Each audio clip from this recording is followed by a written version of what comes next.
Good evening. This is N7GES in Fort Collins. The name is Kevin, and welcome to the NCARC TechNet. You're not required to be a member of NCARC to participate. If you have privileges for the 70 centimeter band, you're welcome to be here. I will remind you that our nets are streamed for YouTube so that others can participate live. And they're also archived on YouTube, so for later watching. So please feel free to take advantage of that as you will. We do respect opinions and things here, so all comments related to the topic or to amateur radio in general are welcome. And glad to have them. I don't think there's any other major announcements I need to make. Do we have any emergency or priority traffic before we continue?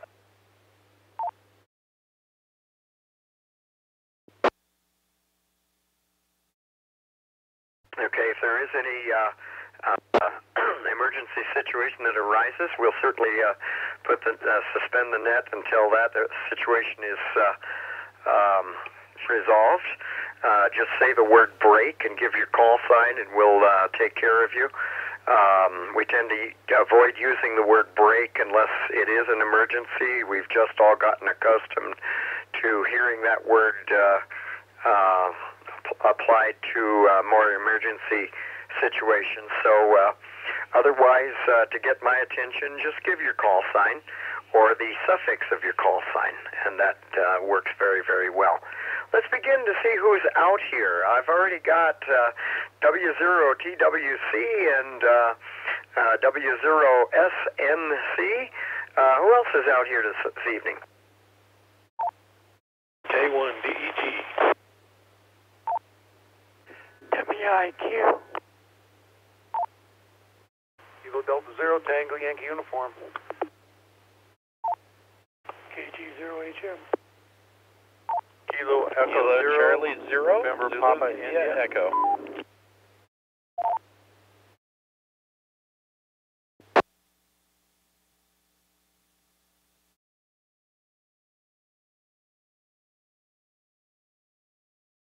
Okay. Let's see if I got everybody so far here. I know I heard KC0ZIE, KE0P, November Papa Echo, and I don't think I got that one quite right. Come again with that one. Kilo Echo Zero, November Papa India. Okay, very good. I knew it was close, but between yours and Darren's doubled, I didn't quite get it. Incidentally, you might want to look through your menus on that radio for a thing called Roger Beep and turn that off. Most everybody turns that parameter off. It just adds an extra, almost like an extra courtesy tone when you unkey your radio. So yeah, take a look for that sometime or other and just turn that off, and that just kind of puts you in the same position as everybody else in here. It's not a big deal, but it's just one less tone to listen for. KD0HM, KD0TYU, N0WIQ, and K1DEG, in addition to the other ones I just mentioned. Who else is here? This is Whiskey Zero, Romeo Delta Charlie, Rob, around Owl Canyon. Good evening, Kevin.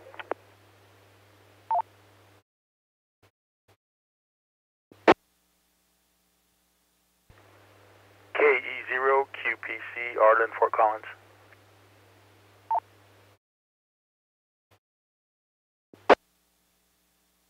W0DDZ, Dave and Greeley. I also have a YouTube check-in from K0ABK, Alec, usually in LaSalle, but today he is unable to get on Echolink. W0DDZ.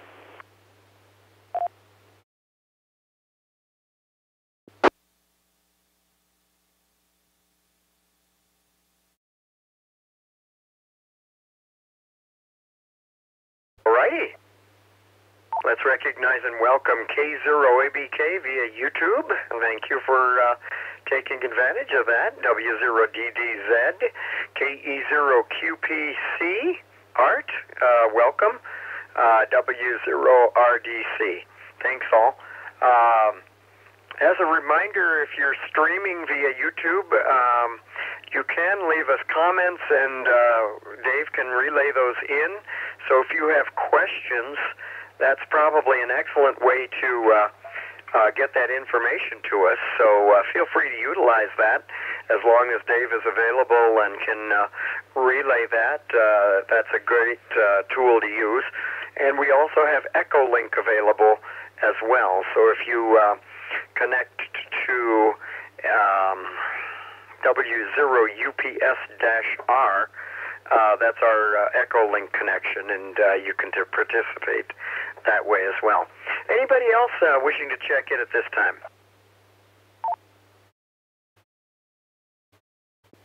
Kilo Juliet 0 Foxtrot.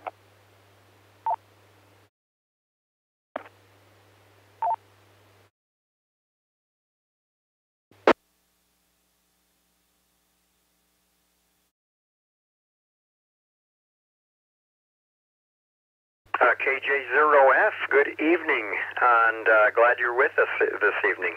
Anybody else? This is Kilo Echo 0, Oscar X-Ray Victor, Scott, Fort Collins. And good evening to you, Kevin.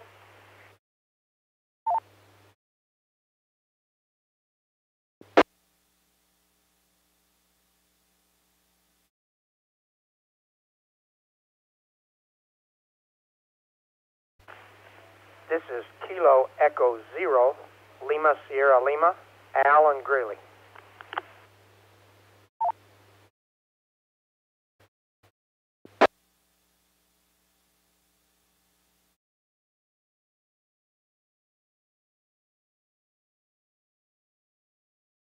Okay. Welcome to KE0LSL, KE0OXV, Scott, and KJ0F. I think I recognized you already, but I don't remember. Anyway, welcome to all of you. Okay, we'll certainly take later check-ins as well, so don't feel like you have to check in to ask questions. As I said, throw me a call suffix, and we'll recognize you. If you haven't been in here, we'll check you in as well as make room for you to ask your questions. So good evening to everybody. We do have a topic this evening. I want to just take a quick check to see if we have any quick technical questions that maybe we can address before we get into our topic. I don't want to take too much time here, but if anybody does have a question they'd like to ask, we'll certainly take a minute to do that.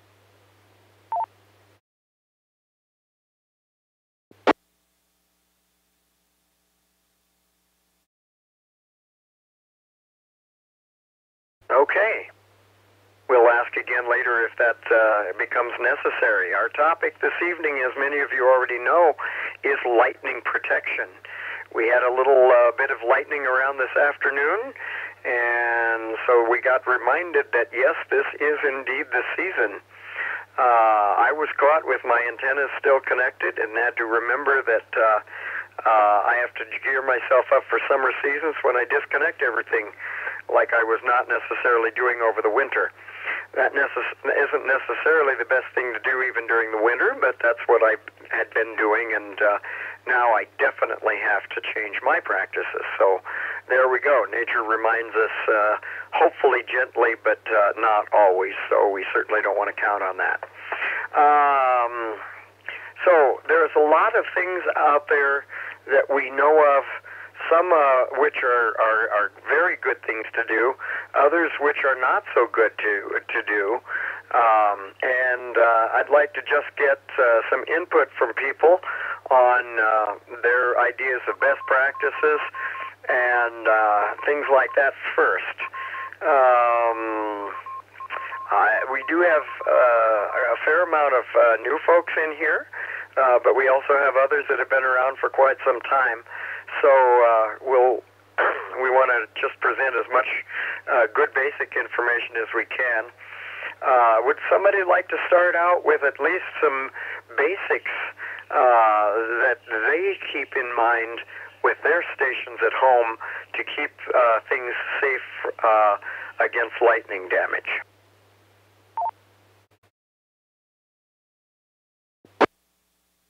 KJ0F, this is Doug in Loveland.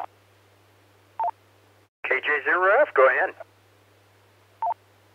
Okay, well, I've been doing it for quite some time, and the two big ones for me for lightning protection is, of course, a lightning protection adapter that goes between your antenna and your rig and is grounded with at least 2, if not more, 4-foot copper-coated ground rods.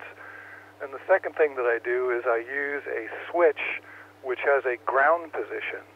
That way I can ground the center conductor as well as the outside, and that way my rig is protected. And lightning doesn't always come as a big bright flash. Sometimes just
This is K7AVV, and the TechNet is going to move over, or has moved over, to the 145.115.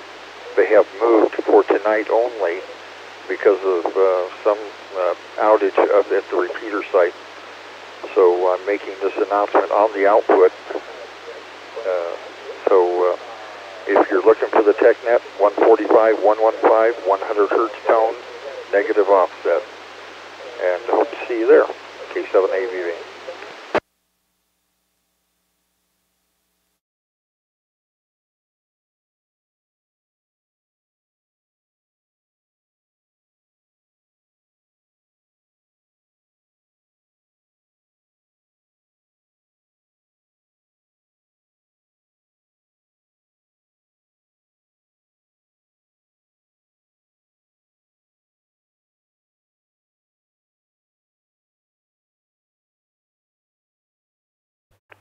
Apparently not. And I haven't heard...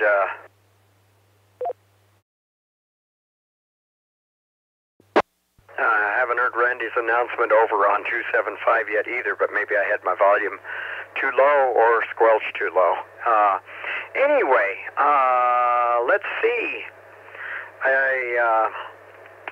We were talking lightning protection. Let's see. Let me just check. W0DDZ. Did you make it over yet?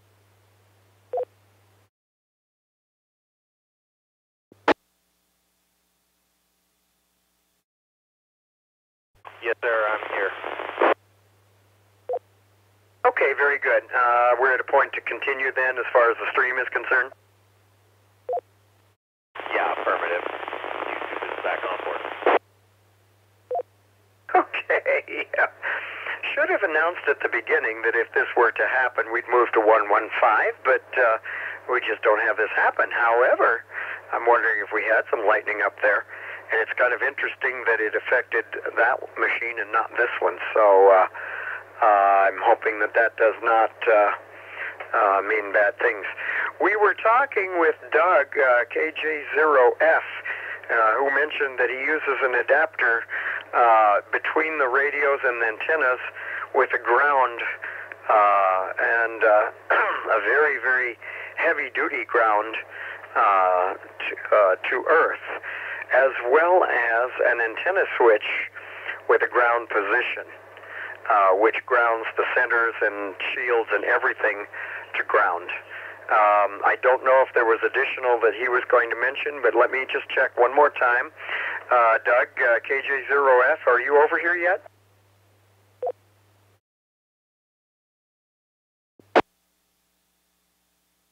Okay. Well, we'll trust that he'll join us later if he has more information there. So do we have anybody else that would like to add a bit to our discussion of lightning protection? I'll certainly add some things as well eventually, but let me hear from you folks first.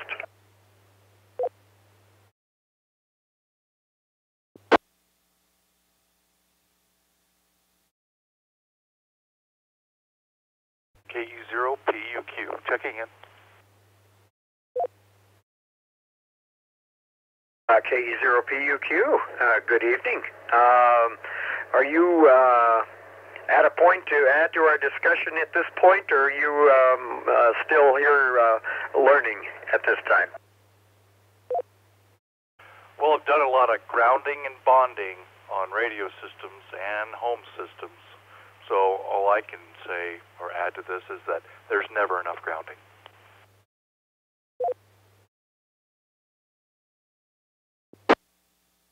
Oh, yeah, absolutely.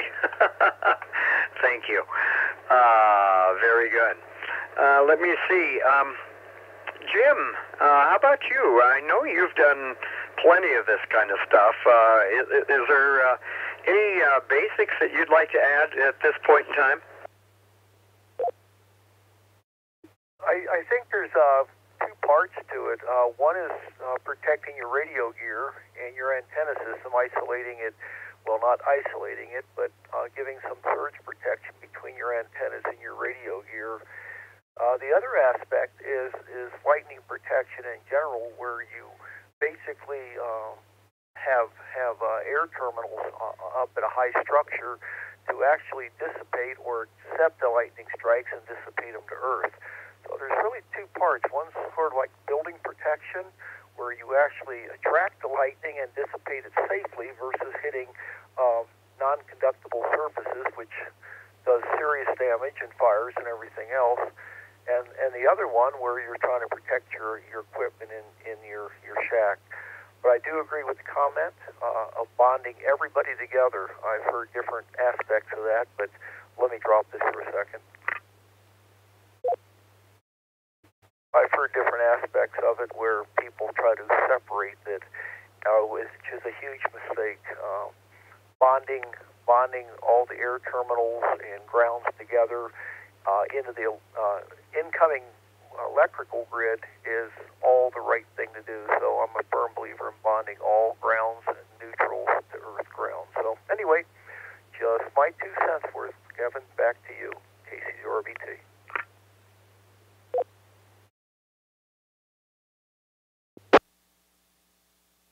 Okay. Now, you've made an interesting comment that I don't know that I've heard much about before, and perhaps you could go a bit beyond with the explanation. Ground bonding both grounds and neutrals.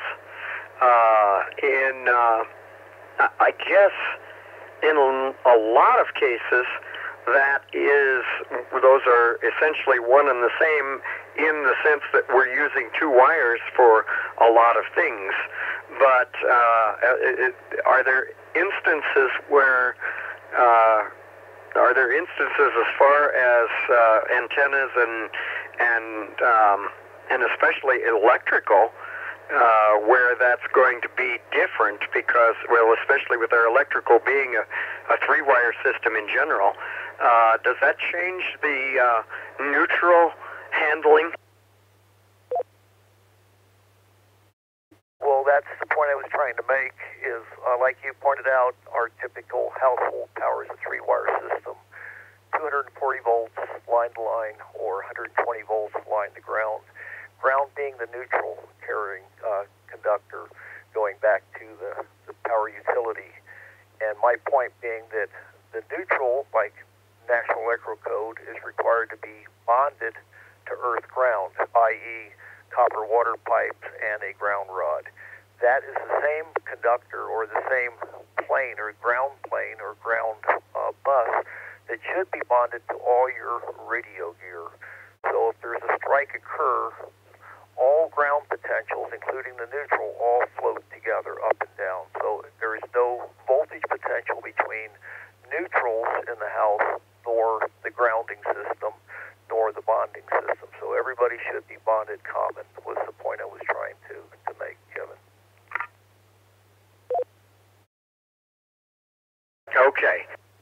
But we're not necessarily saying that the neutral side of the two-wire side of things automatically goes to ground then. Have I got that straight? Actually opposite. The neutral wire coming in from the utility company is required to be bonded to earth ground, required to be bonded to copper water pipes, and so everybody should be bonded to earth ground. Neutral incoming, all your radio gear, so forth and so on. They should not be separate grounds, i.e. the ground rod that's driven for your tower or your radio gear should be electrically bonded to the neutral and the grounding system within the residence. Hopefully that clarifies it. KCRBT.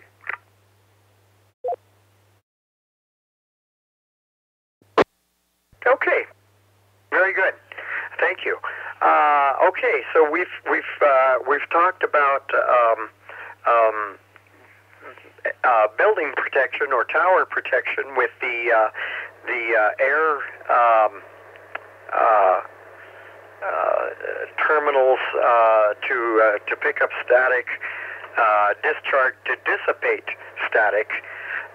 We've talked about something to go between the radio and the antenna, and I was hoping Doug would come back on here to define that a bit more, but I think I know what he's talking about, and we'll discuss that a bit more later as well. Anything else anybody would like to add to this list before we perhaps go a bit further in defining some of these things? WIQ with a comment. WIQ, go. Well, primarily all you're trying to do is protect yourself from a close strike, because if you ever get a direct strike, chances are you're going to lose your house as well as any radio equipment in it. So, what can I say? Now, a good thing to do is to get about a 4-inch copper plate, 4-inch wide copper plate, maybe 1/8 of an inch thick. Put some connectors on it that ground both the center conductor and the shield, and connect your feed lines to that, and have that grounded to something relatively close. And that would be one thing to think about. Another thing is kind of a stopgap would be to take the feed lines from more than one outside antenna and connect the feed lines together with a barrel connector so that the two antennas become one source or collector, so to speak. Back to net, N0WIQ.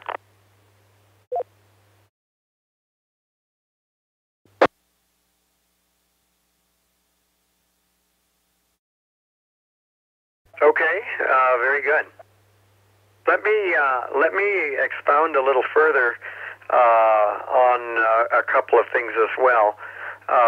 Doug mentioned an adapter, and I guess what I'd like to suggest that I hope that he meant. I'm hoping I'm understanding correctly. And if Doug, if you happen to get here and you want to jump in and correct me, a lot of us are using what we various types of lightning arrest protection devices, such as the polyphaser device, which has an internal device that provides a bit of a spark gap, which I'm sorry, I'm stumbling. Which almost functions as if it were a type of fuse that could open or dissipate lightning before bringing it to ground. Okay, let me start over. A device that would close to ground if there were voltages that were too high in order to try to protect your internal equipment from damage. Okay, so somebody might want to give me give a bit better explanation of that, but that would go between your antenna and your internal equipment, and would absolutely have to be grounded itself, so that if it were in need of activating, that it would be able to dissipate somewhere. Anybody want to make any comments additional to either correct or fill in gaps that I tried to cover on that? And there are other devices besides the polyphaser devices. So anybody else want to comment on those? Comment. I believe that's RBT? Yeah, roger that. Yeah, I think Alpha Delta calls them arc plugs or something to that effect. But yeah, you're absolutely right. They're to shunt transient voltages. So if the voltage exceeds the value of the arc plug or the polyphaser device, it will shunt it. In other words, conduct all the voltage to ground. And they're usually up around, 100 volts or so. They're fairly high voltage typically, but that's exactly what they do. So you don't have to have a lightning strike direct, because they would probably vaporize them anyway, but just the potential buildup static on the antennas, it will shunt them to ground as the voltage builds up too high before it damages the radio. So that was at least in my experience, an accurate description, Kevin, KC's RBT.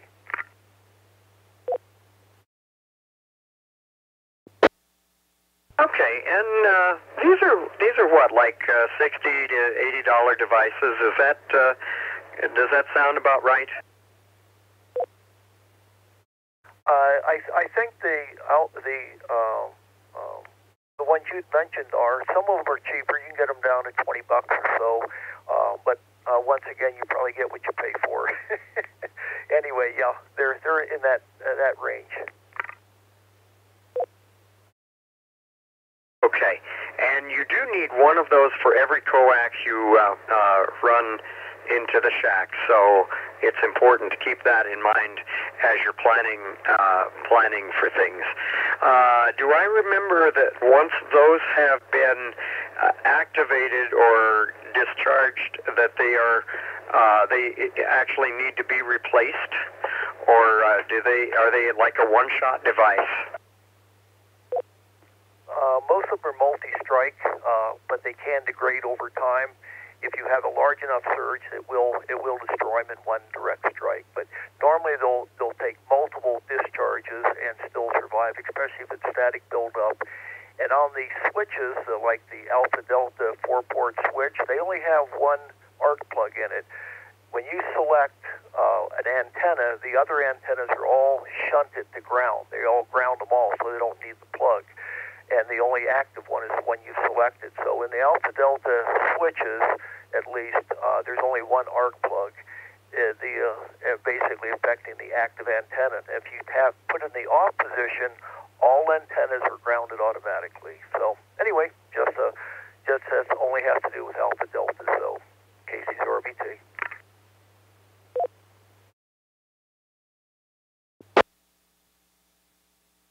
Okay, very good. Thank you. Any other comments? We're only barely scratching the surface here, but we've talked about grounding. We've talked about bonding grounds together so that everything is securely grounded, both inside and out. We've talked about dissipating charges, both from the tower physically and within the line of your coax. We did mention the antenna switch, the ground position. Maybe we should talk just a little bit more about that. We're switching lines to ground, but that's as our antenna lines are grounded already. We're talking about actually switching both the negative or the outside and the center line both to ground, or shorting the line out so that instead of having an open center line coming in, you have it going right back out to ground again. That would essentially ground itself, but we're also adding an additional ground at the switch to carry all of the as much power as we can out to back away from your equipment.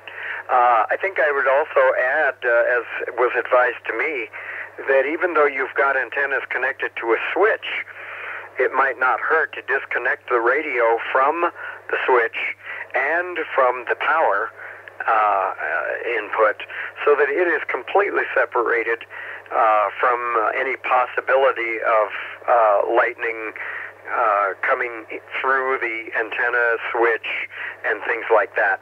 Anybody have any argument to that or any difficulty with that? Just as an extra precaution to keep your equipment as far away from static electricity as possible.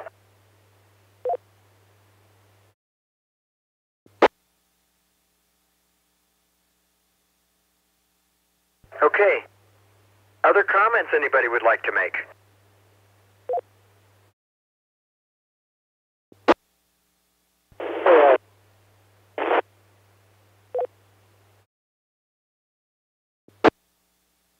I hear somebody, but you're not holding the machine. Was that by chance K0EV?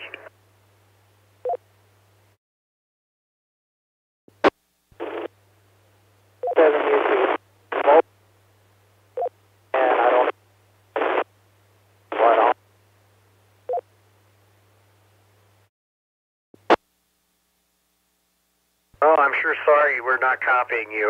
If you've got a way to increase power or move a bit or something, please try again. I'm sorry I can't hear you. We'd love to have you here. Okay. Anybody else with comments, questions? Let's see at this point if we have questions, because we're covering things kind of quickly and maybe somewhat briefly. So does this bring up any questions anybody might have? KV02YU. Okay, I think we had a double. TYU, go ahead. Thanks, Kevin. You know, there was we've done this lightning thing many times, as you well know, and most people who are on here actually knew this. But one of the things that someone told me one time is that you take the coax and you put it in a glass jar. And I've heard both ways, and I've heard, no, that's going to blow up right in your face. So has anybody got that's a question of mine. What does anybody think about that?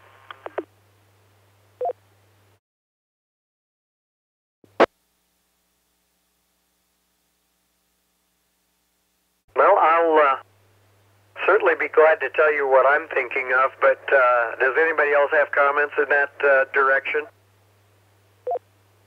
K7AVV. Hey, VV, go ahead.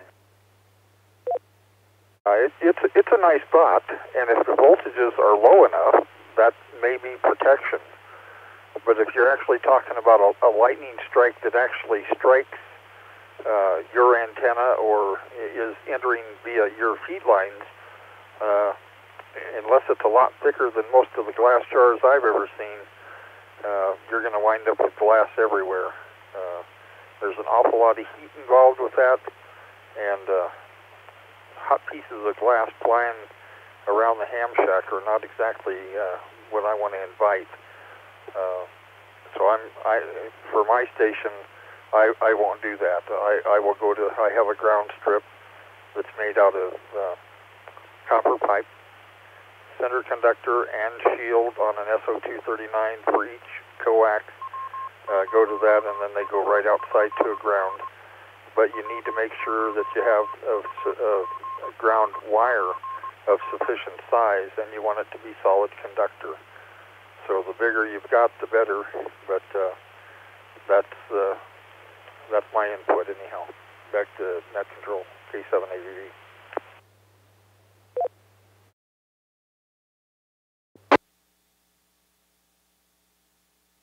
Yeah, I understand the principle behind that theory, and I have heard a lot of debate on it too.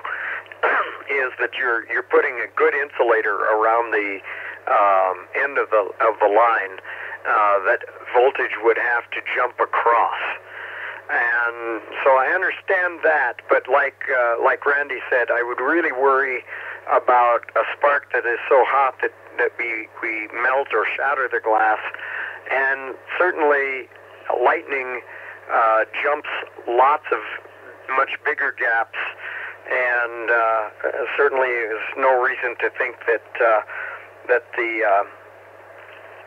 voltages are going to absolutely stay within that insulator, and I think that's why most of us tend to agree that that grounding things is much better than leaving an open line.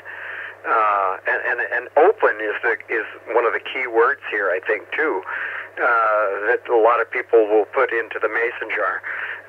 Leaving an open line there, and part of the reason I think that's come across is that you will see an open line sparking and arcing in a high electrically charged environment, and so the idea is of keeping those electrical sparks as far from other things as you can get them. But since you've got an open line, you've got no place to discharge the charges that are coming across and sparking across to the ground where they're trying to get back to. And I think that probably, at least is my theory on it, is that you're probably much better off to get that stuff back to ground and at least make as much provision to get it to ground as quickly as possible. And again, none of this is going to protect you from a direct strike. There's just absolutely no way to predict what that will do, and even nearby strikes sometimes will evade all of our best efforts at lightning protection, I think I can safely say, too. Other comments, please? WIQ, comment? WIQ, go. Well, if you leave the feed line open, like you put it in a glass jar, and if you get arcs at the connector, that's one thing. But if it starts arcing inside the cable, you're going to destroy the cable before you, and so you'll have to replace a piece of cable too. So there is that thought pattern also. So, like you say, the grounding is probably the preferable way to go. But you want to know enough about it, like using double-aught wire for taking the copper pipe out to the ground rod and what have you, things. I mean, you don't want to skimp on anything when it comes to that.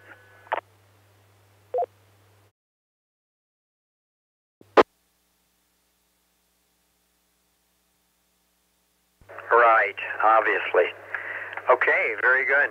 Other comments?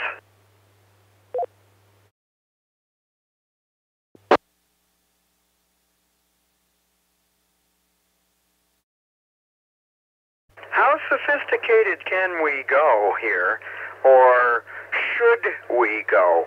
We've heard many discussions about very, very sophisticated grounding systems for lightning, and we've been talking about some fairly simple things comparatively. There are documents out there, say from Motorola, who of course are dealing with commercial situations as well, and that include some pretty elaborate scenarios for grounding and that sort of thing. I'm wondering if anybody has some familiarity with those and what they can tell us as far as our home stations. Do we need to go to those degrees? Is it something worth considering for home station work, or is that is it perhaps overkill unless you're actually working 150 and 200 foot towers with repeaters that you need to keep on the air at all costs, but could disconnect and ground in, but as in our home stations, could turn off, disconnect, ground, and otherwise stay safe from a storm. Randy, have you seen any of the info from Motorola on grounding, and do you know what I'm talking about by any chance?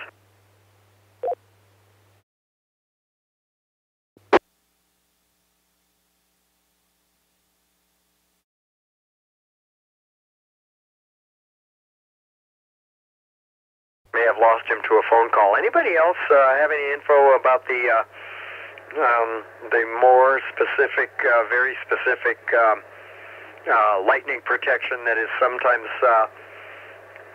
referred to by folks from companies like Motorola and that sort of thing, especially for their commercial sites?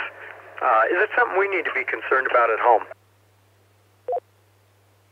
KI-7 UTC net control. KI-7 UTC, is that correct? Yes, sir. Mike, I'm actually mobile rolling through Cheyenne, Wyoming right now, out of the Wind River Basin. Interesting topic. The commercial lightning protection is more referred to as a polyphaser, and as you said, yes, they work extremely well to keep commercial equipment on the air 24/7, but they're not cheap. WIQ with another comment? Yeah, just a moment, Carrie. UTC, what's the name and name there? And yeah, I'd like to ask you a bit more about this. My name is Mike, and the name of the device is called a polyphaser. POLYPHASER.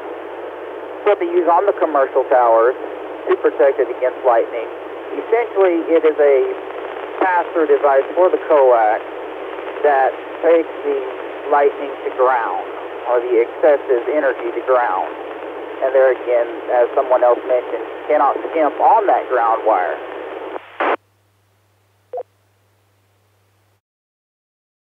Yes, absolutely. Okay.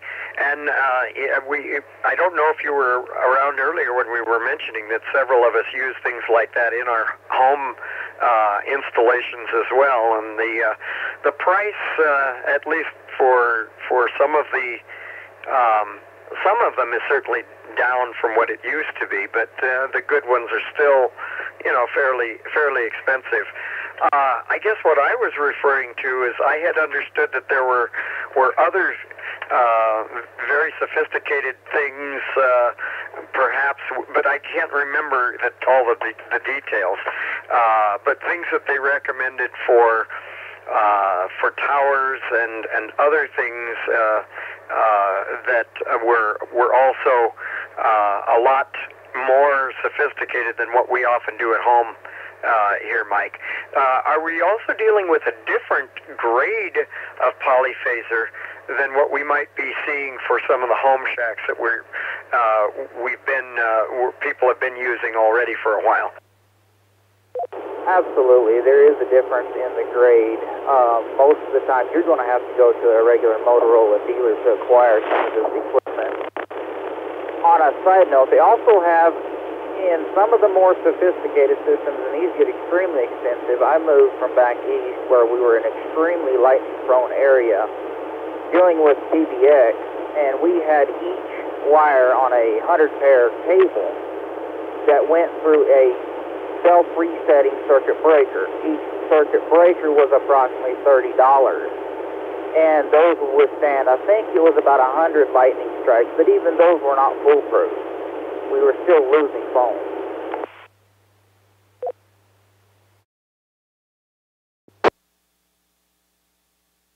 Okay, very good, thank you. Yeah, that's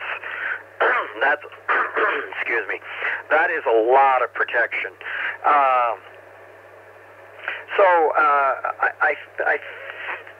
If I'm understanding correctly, for our home usage, as long as we're being very cautious about either switching antennas to ground when a storm is potential, or certainly nearby, and disconnecting power, disconnecting equipment, and that sort of thing, we're probably not as apt to need the very, very high commercial sophistication devices that you've been talking about. Would that be a reasonable thing to say, or am I skimping too much here? No, you're absolutely correct. As long as you're disconnected, the only issue that you run into there is where I've actually seen it, where it entered came in through a 50-pair telephone line and actually caught the inside of a data closet on fire. And that was just because of a lightning strike down the road. Even though we have the cable completely disconnected, and putting it inside of a glass jar is okay for lower voltage, but as someone else mentioned, yes, you do run the risk of explosion. Anytime that your cable crosses the penetration, you have a ground potential at that point. That is, electricity is always going to take the path of least resistance. So it is best to make sure that you got that inside of a PVC conduit all the way in, and then disconnect it, isolate it, hang it something. So we want to keep it as far away from everything else as possible within reason. There again, it all depends on the lightning proneness of your area, I suppose.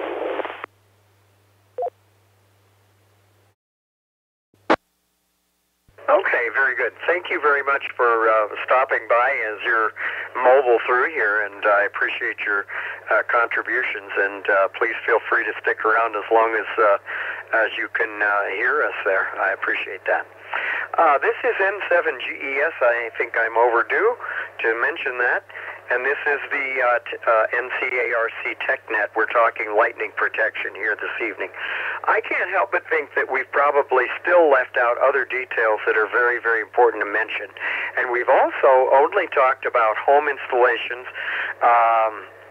We've not talked about mobile. We've not talked about other situations yet. So I'm sure there are other things we should probably consider bringing up.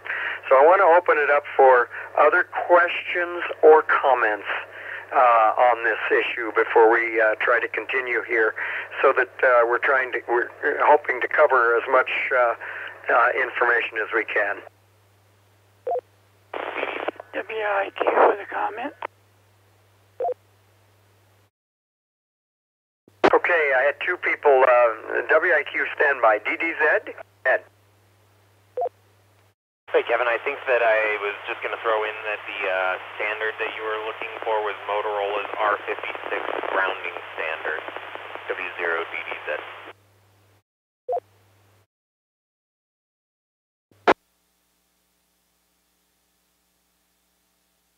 Okay, thank you very much.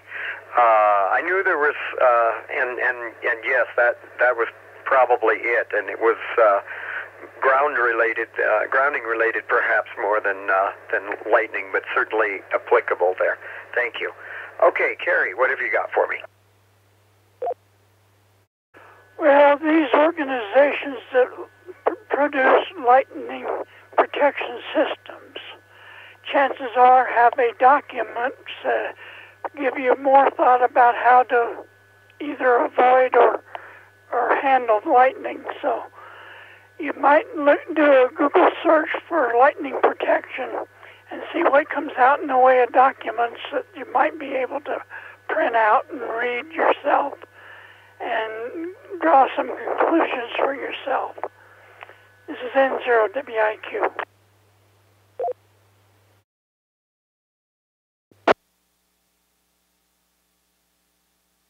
That's a good point, and certainly they will offer instructions for their own devices, and those are important. And again, cost is going to be important to consider because there are less expensive and more expensive devices, and I don't remember hearing about less expensive devices and what they involve, but certainly if you're dealing with a precision device that is made to be very voltage sensitive and open up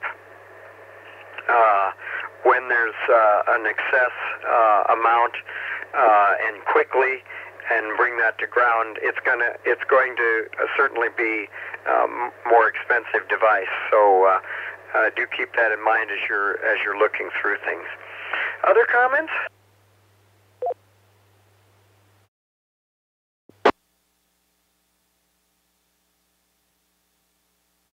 I really feel like we're missing some key folks who could bring us a lot more detailed information, and I sure wish they were here. I'm hoping the repeater reset didn't lose us a lot of our normal visitors. But certainly there are definitely other points that could probably be made, which would be terrific to add here.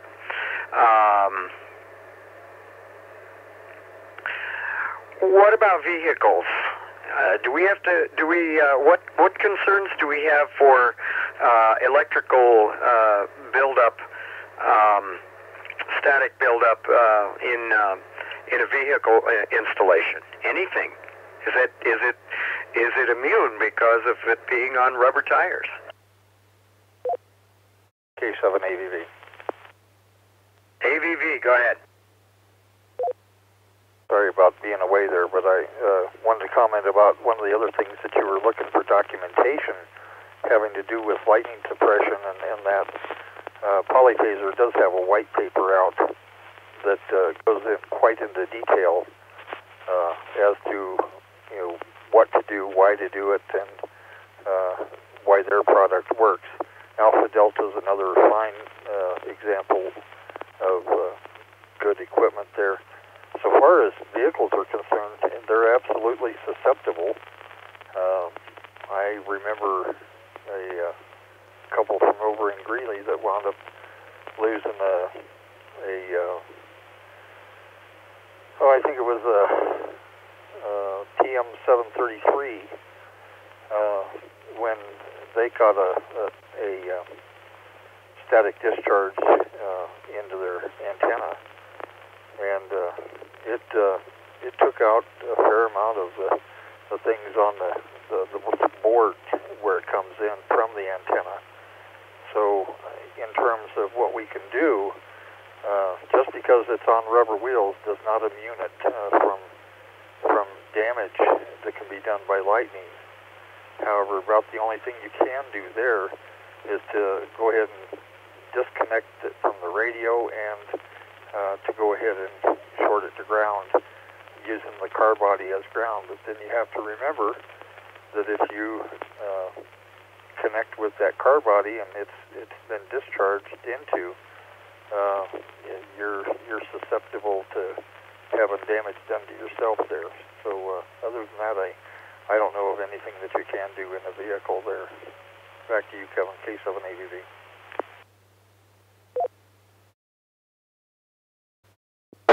Okay, thank you very much for the reminder on the polyphaser white papers. Yes, that was another thing that was referred to before, and as I recall, is very, very good and a very good explanation of why you would want to work.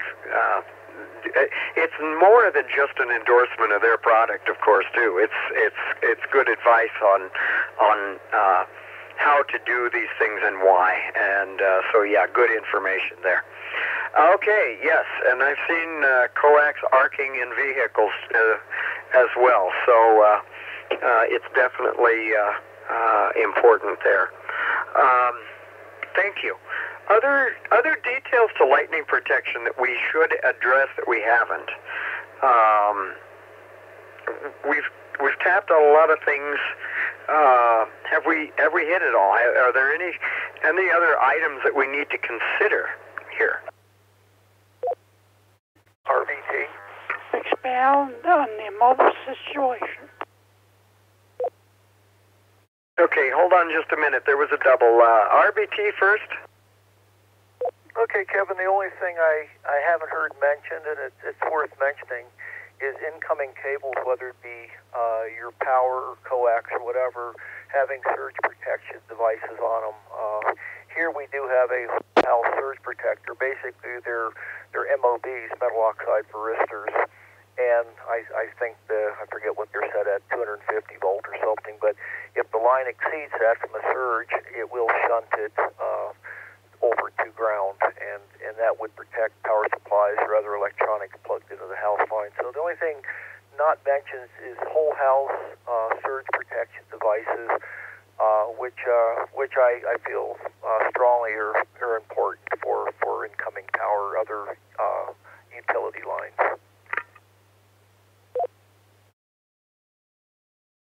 Okay, and I have certainly seen various types of surge protectors. Whole house ones are something that is a little new to me. Is this something that you have to order and have installed, or is this something that you can order yourself? And of course, obviously, if it's whole house, then obviously you're installing it into your main service panel, so you'll have to have the appropriate abilities and that sort of thing. But is that device even available to the general public, or do you have to purchase that through your utility company? No, they're available. My particular case, Kevin, is Square D. Square D actually offers a large surge protector that takes up 2 breaker places. So you snap it in place where a breaker would be, and then there's wires that go down to the ground bar, and so it protects for surges. Some of them screw on the outside of your panel, and you have to bring them into the main lines. And I know at one time REA actually offered a large array that went under the meter base. They'd unplug your meter, put in this large surge protector, and then plug the meter back in. I'm not sure if that's still available, but it was at one time. So, yeah, typically they would go at your main service panel incoming to the house.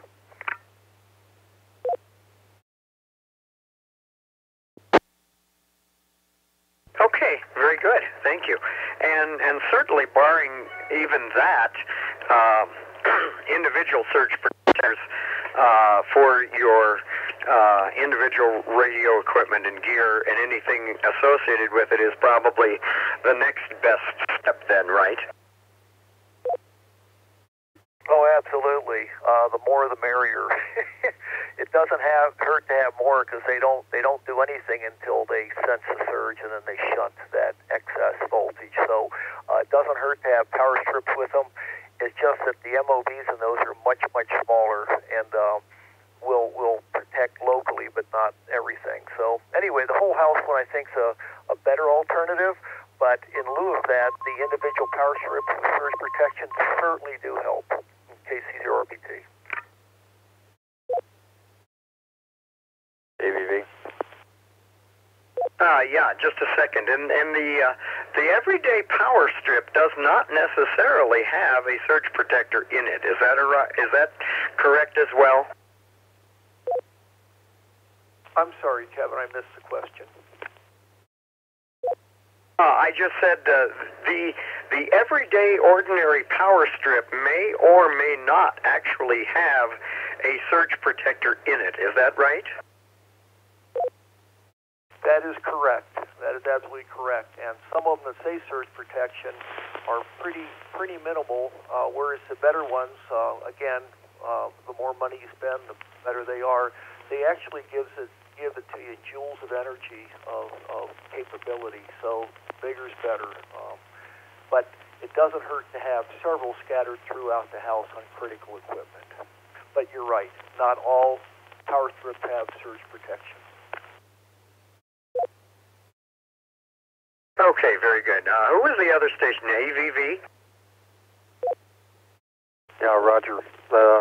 One of the other things are the UPSs. Oftentimes will have surge protectors in those, but between the power strips and even the UPSs, there are different companies that manufacture those that do offer insurance if by chance you have a surge that winds up taking out stuff that's supposed to be protected by their equipment, then they will reimburse you up to whatever the dollar figure is that that particular unit comes with.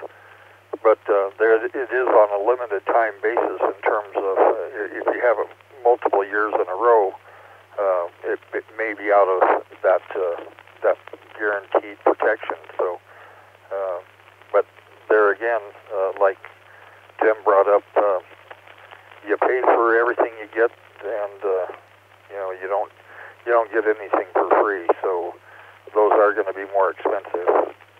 K7AVV.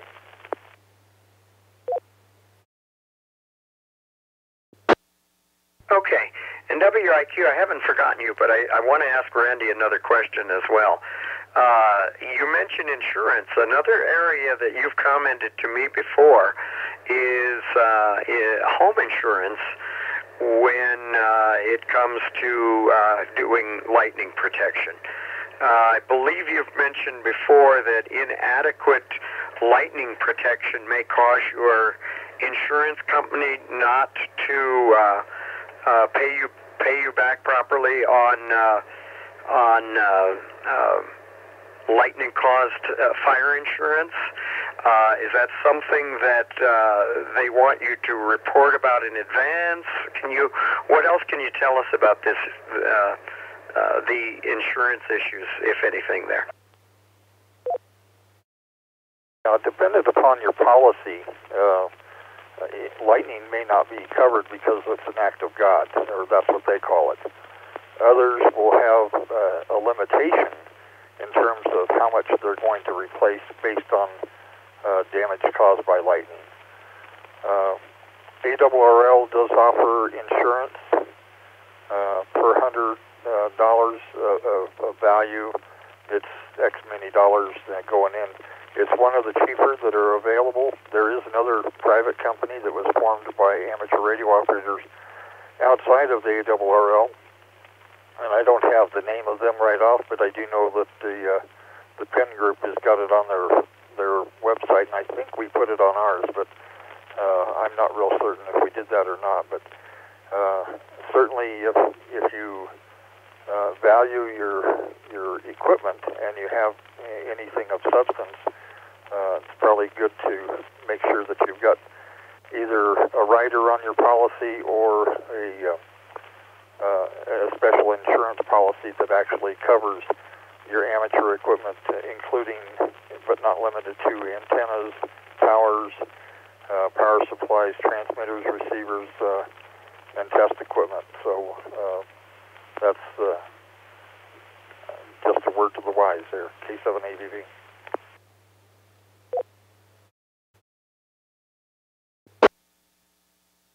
Okay, thank you very much. Important things to know. And yes, I remember you mentioning both the ARRL and the other company, and the PIN, Preparedness, whoops, I wrote that wrong down too. Preparedness Education Net has their own website. They're a group that meets on Wednesday evenings, also on Simplex, and they have apparently their own website, as does our group, the Preparedness Education Group. So resources on both of those areas you could look for as well. Don't have more absolute specifics on PIN, but I'm sure a person can probably Google that, or if anybody else has that, certainly come by with it. Okay, WIQ, I believe you had some more comments. Well, on the mobile installation where you've gotten the body charged up, you either sit inside the body until it discharges, or if you get yourself outside the body without touching the body, well, you stand on the ground, things like that. Because it's just one of those things. You don't want to become part of the discharge pad. And I just wanted to make that comment. Now, my homeowner's insurance has a rider in it that says, how much stuff do you have in your house that you want insured? So you put a dollar value on that, and that includes computers, amateur radio equipment, blah, blah, blah.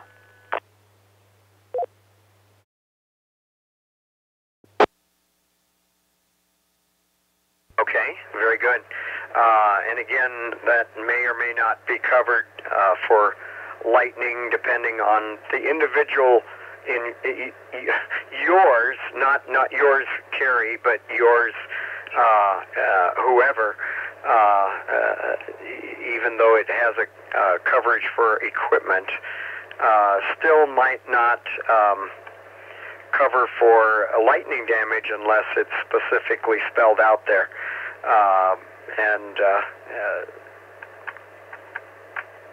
So it's definitely something probably to check on your policy before you make that decision for sure on your coverage. This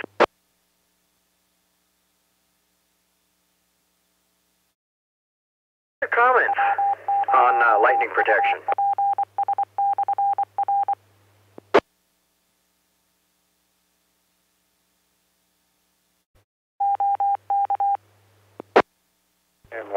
N0BF.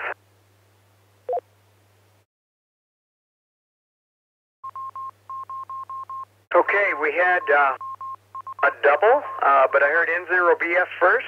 Go ahead. Yes, Kevin, thanks for letting me break in here. I just wanted to check in, and I'll listen into your comments tonight on the lightning protection. Don't have any comments myself, but I did wonder if the other repeater, the 275, if there's something wrong with it. I tried keying that up, and it's not coming up for me. Anyway, just wanted to check in. This is N0BF. It just came back up. Yeah, it's kind of interesting. It came up like just before you keyed up, so your timing was impeccable.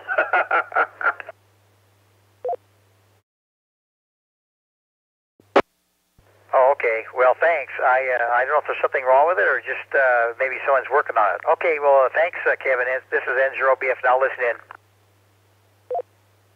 Okay. Yeah, I don't know what the situation was for sure, but certainly something knocked it down, and this one remained on. So very often, whatever affects one affects them both, but in this case, it did not. So, thanks, Steve, for being here. Glad to have you. Was there somebody else? Somebody else doubled to Steve. Were you? Did you have something to add, or were you just advising me on 275? M0 NYY. Oh, good evening, Bart. NYY, go ahead. I'd like to check in. Not too much to add to the net this evening. I have virtually no lightning protection in place at the moment, but I have almost nothing that really justifies it either. But that will change. M0 NYY. And so I assume that at this point, you just disconnect everything and keep it safe that way.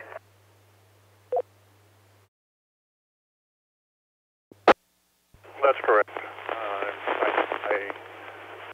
I have not gone so far as to disconnect the 40-meter antenna, which is 7 feet off the ground. But the 2-meter antenna, which is 20 feet up, I definitely do. The dual band, rather. NYY mobile. Okay, very good. Thank you for your input, and thanks for coming by tonight. All right.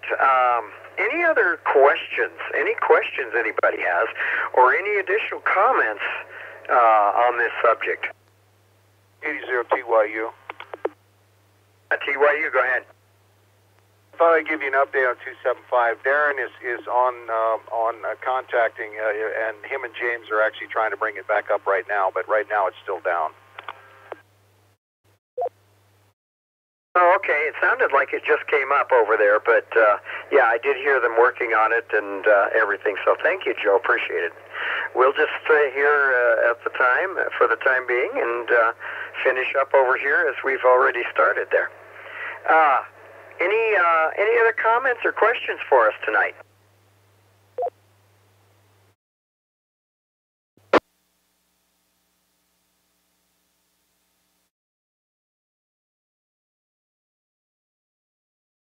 Well, I hope that we didn't lose too many folks from the switch over.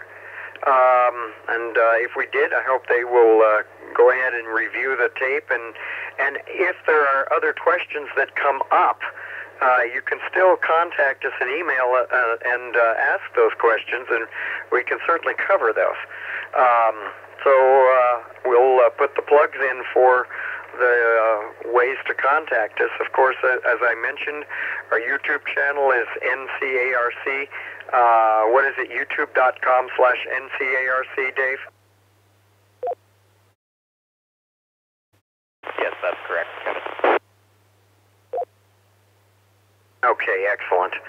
And I've been telling people, if you have questions for the TechNet, contact us at elmers@ncarc.net. That is a place where you can ask questions and get direct responses from us if you need help with a specific issue. Or if you have TechNet questions, you can certainly pose them there and we can discuss those. If you have suggestions for TechNet, that's a good place to put those. If you would just indicate TechNet in your subject, as well as any other info you want to put there, and then write whatever it is you'd like to ask about or suggest or whatever, that's a good place for that there. So we appreciate any of that you have. Suggestions for topics, questions you'd like us to answer or try to answer, other suggestions you'd like to make would be wonderful to have. Dave, anything else I need to cover that way? Nope, I think you covered it all, Kevin. Dave is unofficially our new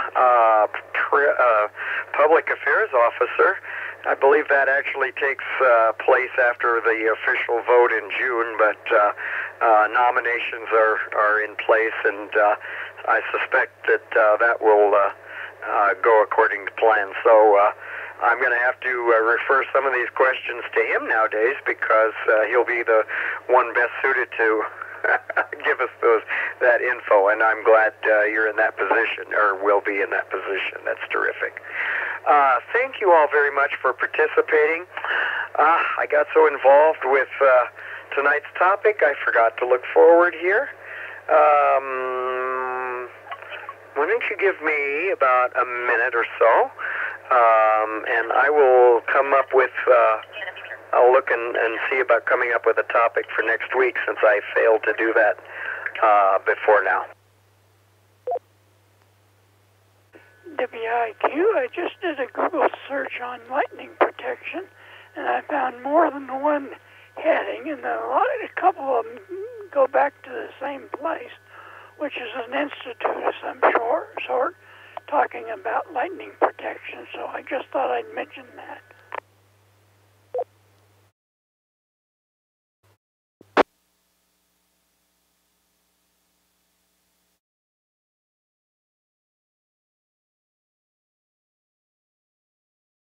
Okay.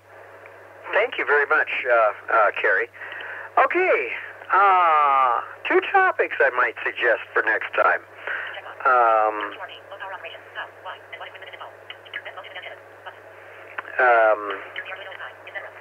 The Arduino and Pi and their uses in amateur radio.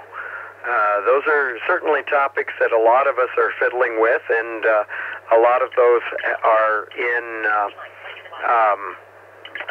use, and some of us would like to experiment a lot more with them, and haven't yet. And the other topic relating more to HF radio, QRP operations, low power operations. How, why, and what equipment is involved? Any feedback from anybody on which of those they'd like to see us tackle next week? NYY. NYY. If you have a BitX or a micro BitX, you have both. That's true. Very good point. You have an Arduino in there doing the control, and you have a QRP rig. Okay. Any other votes for me here?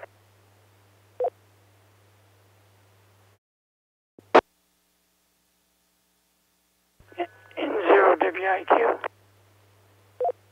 WIQ?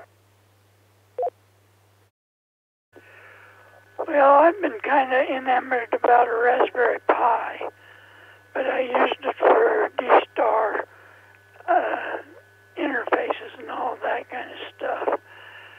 But if you really think about it, most of our modern radios have at least some sort of a digital controller in it, which is a microcomputer of some sort. And so it's kind of nice to think about, hey, where else can you find microcomputer controllers and all that kind of stuff? Because, hey, it's a very wide subject. So that's my comment. Back to Ned.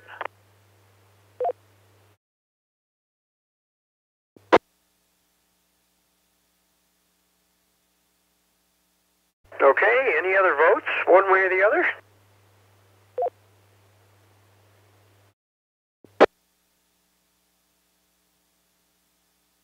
Okay.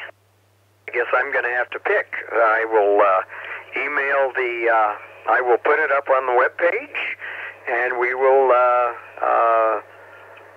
come back next week and see what's going to happen, or take a look at the NCARC webpage, and we'll see which way we'll go on that. But either way, I do hope you'll come back. If you're not particularly interested in one or the other of those topics, I hope you'll listen anyway, in case you find something that piques your interest, and you find that you actually learned something new that may be of use to you either right away or something you want to file away in your brain for later. But in any event, do come back, and I thank everybody for participating and the NCARC for sponsoring this. And we'll say 73 and return the repeater to normal use at 7:20 p.m. local time. Thank you again, and 73. N7GES. K0 Echo Victor. This presentation was brought to you by the Northern Colorado Amateur Radio Club. Thank you for watching, and don't forget to like and subscribe.